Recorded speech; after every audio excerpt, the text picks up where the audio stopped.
once I get done with your full Rockstar transformation, you're going to be the kind of guy who can go up on stage and play any song you want, whenever you want, with whoever you want. And professionals are going to be like, ah, dang, you're good. Professionals are going to tell you you're good.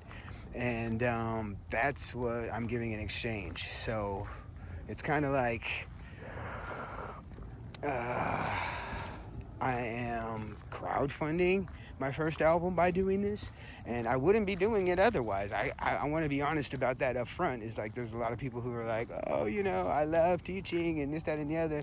I have had clients who have paid me $4,000 a month for private training, and not every month was $4,000. Sometimes it was $1,000, but it got up to $4,000 a month. And these people were happy for years of service.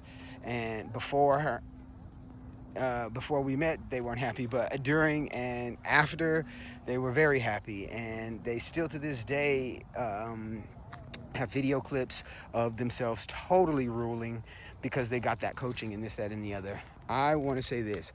If you turn into a rock star for the rest of your life, then you're going to, number one, have respect in a way that you dreamed was gone because you think you're too old, or you think it's over it and all of that kind of stuff.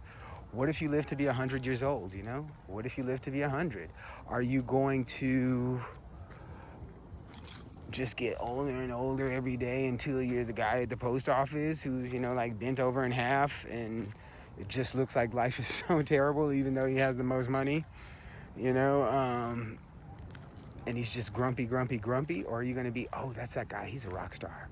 Yeah, I saw him once. He played 3 songs, but one of them was like Jim Morrison, and he bought the house down, and he's been a rock star around these parts ever since. You know what I mean? That kind of a thing it's really great. Obviously, it's really great to have in LA.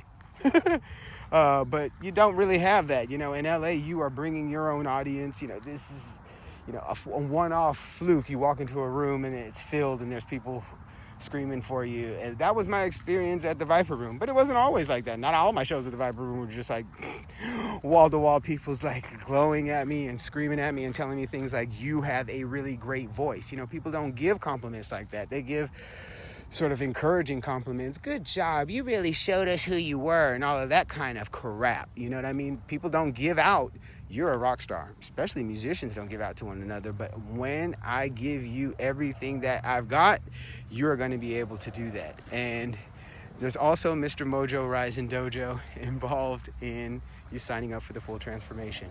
There's